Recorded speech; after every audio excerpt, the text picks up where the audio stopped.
আমি ধন্যবাদ জানাচ্ছি বরিশাল চেম্বার অফ কমার্সকে, তাদের নেতা এবায়দুল হক চাঁদ এবং অন্যান্য কর্মকর্তাবৃন্দকে, মোহামেডান স্পোর্টিং ক্লাব, আমার দল, যে দলে আমি ফুটবল খেলেছি, এই ক্লাবের সদস্যবৃন্দ, অন্যান্য সংগঠনের পক্ষ থেকে যারা আমাকে স্বাগতম জানিয়েছেন, সবার প্রতি গভীর কৃতজ্ঞতা প্রকাশ করছি। অনেক ধন্যবাদ সবাইকে।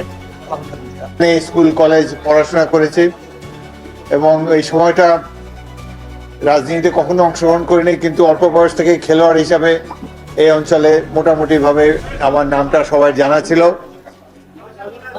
খেলাধুলা অন্তঃপ্রাণ ছিলাম। স্কুল শেষ হওয়ার পরেও খেলার মাঠেই পড়ে থাকতাম। সন্ধ্যার আগে আগে, তখনকার দিনের ডিসিপ্লিন অনুযায়ী সন্ধ্যার আগেই সবাইকে বাসায় ফেরত যেতে হতো। সম্ভব হলে রাত্রেও খেলাধুলা করতাম, এমনই নেশা ছিল খেলাধুলার প্রতি। যাই হোক, পরবর্তীকালে ছাত্র জীবনে রাজনীতি না করলেও পরবর্তীকালে ঘটনাচক্রে সামরিক বাহিনী থেকে অবসর নেওয়ারও 10 বছর পরে রাজনীতিতে এসেছি, অনেক দেরিতে।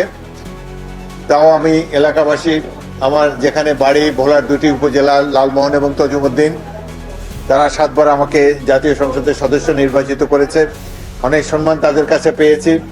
এবারও আমি বিএনপি নেতা এবং মাননীয় প্রধানমন্ত্রী জনাব তারেক রহমানকে ধন্যবাদ জানাই যে যথেষ্ট বয়স হয়েছে, আমার শেষ বয়সে এসে দল থেকে একটা সম্মান তারা আমাকে দিয়েছেন।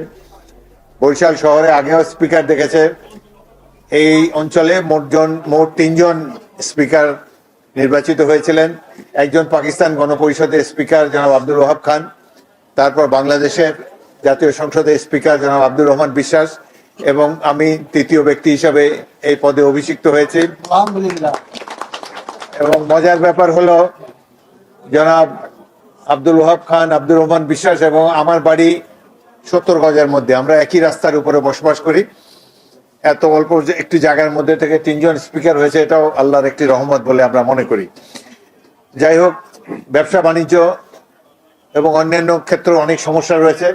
এর পরের বার যখন বরিশালে আসবো, তখন আপনাদের সাথে আলাদাভাবে বসে আপনাদেরকে পর্যাপ্ত সময় দিয়ে আপনাদের কাছ থেকে শুনবো, এবং আমারও যা কিছু চিন্তা ভাবনা আছে আপনাদের সাথে শেয়ার করার চেষ্টা করব।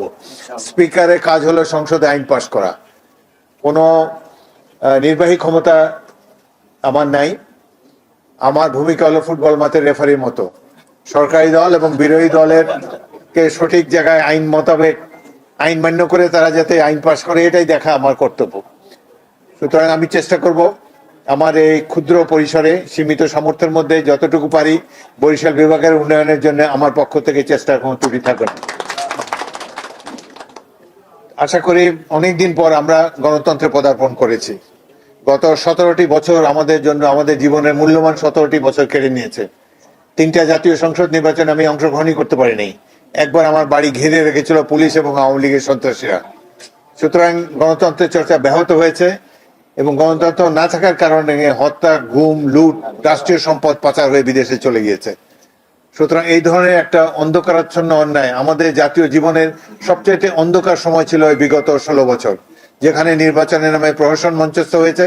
সাধারণ মানুষের কোনো অধিকার ছিল না। মানবাধিকার দেশ থেকে বিদায় নিয়েছে। গণতন্ত্রকে তারা ঝেঁটিয়ে বিদায় করেছে তৎকালীন শাসক দল। সাধারণ মানুষের জীবনে দুঃসহ দুর্বিপাক অন্ধকার নেমে এসেছিল। অবশেষে ছাত্র, তাদের অভিভাবকরা এবং রাজনৈতিক দলসমূহের আত্মদানের ফলে ত্যাগ তিতিক্ষার কারণে দেশে আবার গণতন্ত্র প্রতিষ্ঠিত হয়েছে। আমরা আশা করব গণতন্ত্র আর কোনোদিন হারিয়ে যাবে না। কোনো দল গণতন্ত্রকে নির্বাসনে পাঠাবার চেষ্টা করবে না। আমরা আশা করব সাধারণ মানুষের অধিকার যেন সবসময় প্রতিষ্ঠিত থাকে, গণতন্ত্র যেন বিরাজমান থাকে, জনগণ যাতে তাদের পছন্দের সরকার বেছে নিতে পারে তাদের ইচ্ছা মতো, এই স্বাধীনতা যেন তাদের থাকে। এই যে দুর্বার গণ আন্দোলন 24 সালে হয়েছিল, এর ফলে বাংলাদেশের প্রতি সারা বিশ্বের দৃষ্টি আকর্ষিত হয়েছে। পৃথিবীর অনেক ধনী রাষ্ট্র আছে যাদের মাথাপিছু আয় আমাদের চেয়ে বেশি, কিন্তু তারা তাদের পছন্দের সরকার বেছে নিতে পারে না। তারা পছন্দ মতো, তাদের ভোটাধিকারও নাই। কিন্তু বাংলাদেশের মানুষ, আমাদের অর্থনৈতিক অবস্থা যাই থাকুক, আমাদের মানুষ রাজনীতি সচেতন। তারা কোনো স্বৈর শাসককে সহ্য করে না। গণতন্ত্র, মানবাধিকারের প্রতি চির অনুগত বাংলাদেশের মানুষ, তারা এখন আগের মতো, আগের চেয়ে তো অনেক বেশি সচেতন হয়েছে। সুতরাং আগামী দিনে কোনো স্বৈর শাসক বাংলাদেশে প্রভাব বিস্তার করবে এই সম্ভাবনা আমি দেখতে পাচ্ছি না। কারণ বাংলাদেশের জনগণ গণতন্ত্রের প্রতি সচেতন এবং গণতন্ত্রের অতন্দ্র প্রহরী। আমরা আশা করব যেই আশা আকাঙ্ক্ষা স্বপ্ন ধারণ করে এই দেশ স্বাধীন হয়েছিল 1971 সালে, এখানে মুক্তিযোদ্ধারাও আছে। আমরা সেই স্বাধীনতার যে স্বপ্ন আমরা দেখেছিলাম সেই স্বপ্ন